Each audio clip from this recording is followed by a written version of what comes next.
Anda itu hanyalah seorang pengemis, mengemis-ngemis meminta suara kepada rakyat. Dan setelah Anda menjadi wali kota, Anda bak seperti raja yang menjadi penguasa tanpa boleh dikritik, tanpa boleh dipantau oleh masyarakat.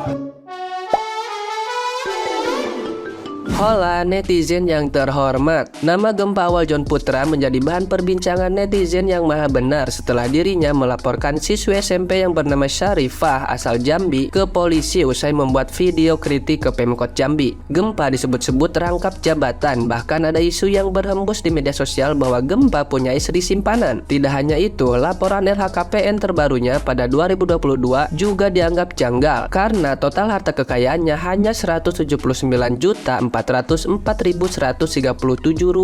Merespon soal rangkap jabatan, Kejati Jambi menyebutkan jika Gempa Awal John telah diberhentikan jabatannya sebagai Kasih Perdata dan Tata Usaha Negara. Pencopotan Gempa itu dilakukan usai yang bersangkutan resmi dilantik sebagai Kabag Hukum Setda Pemkot Jambi. Asisten Intelijen Kejati Jambi, Nopi T. Saud, kepada wartawan di Jambi beberapa waktu lalu mengatakan Muhammad Gempa Awal John Putra sejak tanggal 3 Februari 2023 telah dilantik sebagai Kabag Hukum Pemkot Jambi. Nopi menegaskan laporan yang dilayangkan Gempa kepada Syarifah sama sekali tidak ada kaitannya dengan Kejaksaan RI. Dia menegaskan langkah hukum yang diambil Gempa murni dengan kapasitasnya selaku Kabag Hukum Pemkot Jambi yang bertugas langsung di bawah Wali Kota Jambi. Nah, gimana nih menurut netizen yang maha benar? Silahkan berkomentar ya.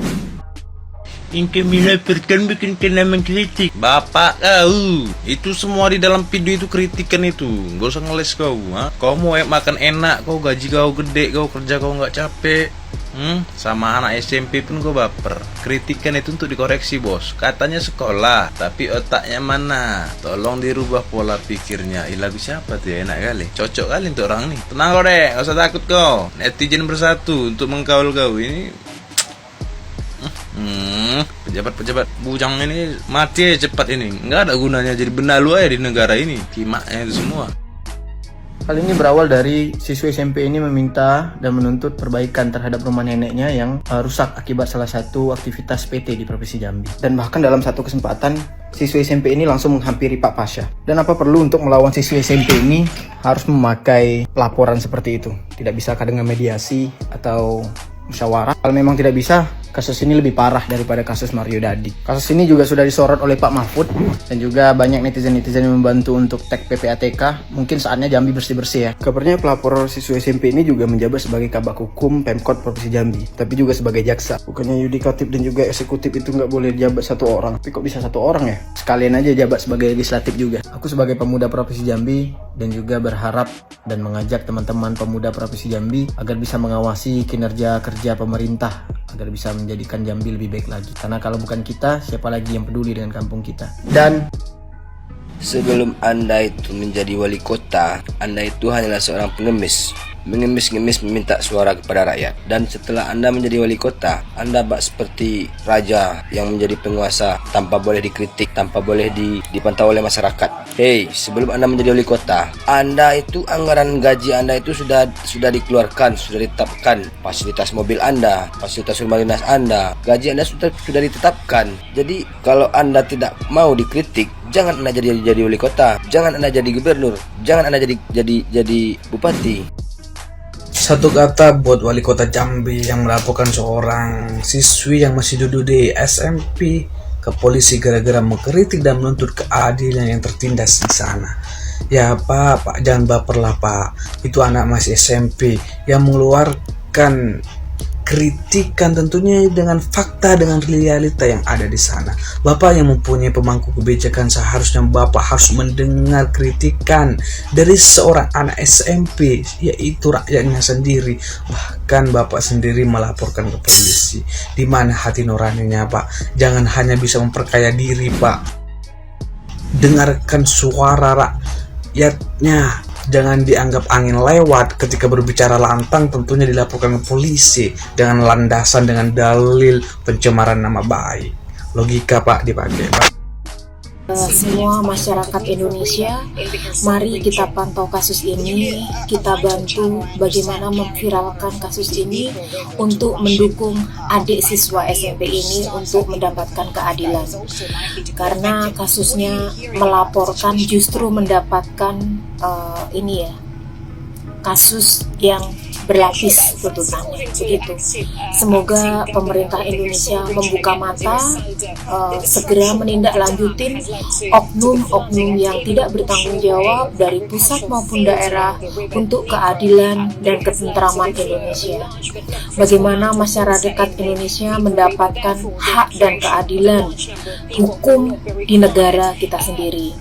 Salam. Dikritik kok panas, Pak? Masyarakat berhak dong mengkritik dengan kalimatnya sendiri. Jadi juga masih SMP kok. Ya walaupun kalimatnya saya akui ada yang kasar ya. Tapi kenapa kok sampai bisa dikritik? Sekarang bukan kalimat kasarnya. Kok kalian dikritik? Itu kenapa? Kan begitu.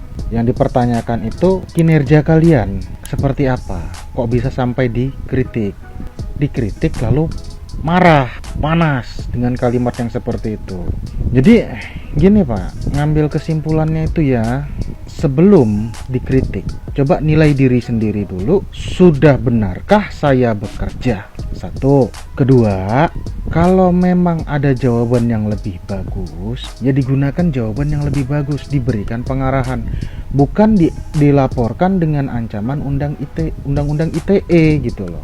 Nanti ya, kalau kalian dikatakan hal yang jelek, kalian marah. Kalian ya contohnya seperti inilah, kalian marah, kalian tersinggung. Karena begini Pak, kalian itu kerja di bawah masyarakat.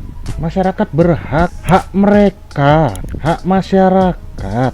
Karena kalian dibayar dari uang masyarakat. Ya mau dikritik sama masyarakat ya siap terima. Kalau memang kalian tidak melakukan suatu tindak kesalahan ya, bukan kejahatan ya, suatu tindak kesalahan dalam kinerja kalian, kalian tunjukkan buktinya. Kalian kasih bukti, bukan lapor-lapor. Saya paling benci dengan aparatur negara yang seperti ini. Tunjukkan kinerja kalian kalau memang kinerja kalian bagus. Gitu loh. Gimana sih? Efek jerah. Yang harus jerah ini siapa sebenarnya? Yang mengkritik atau yang dikritik biar jerah? Kenapa sih semua elemen, semua pemerintahan yang seakan-akan ada yang menyuarakan dari hatinya, dari lubuk hatinya, dari rakyat?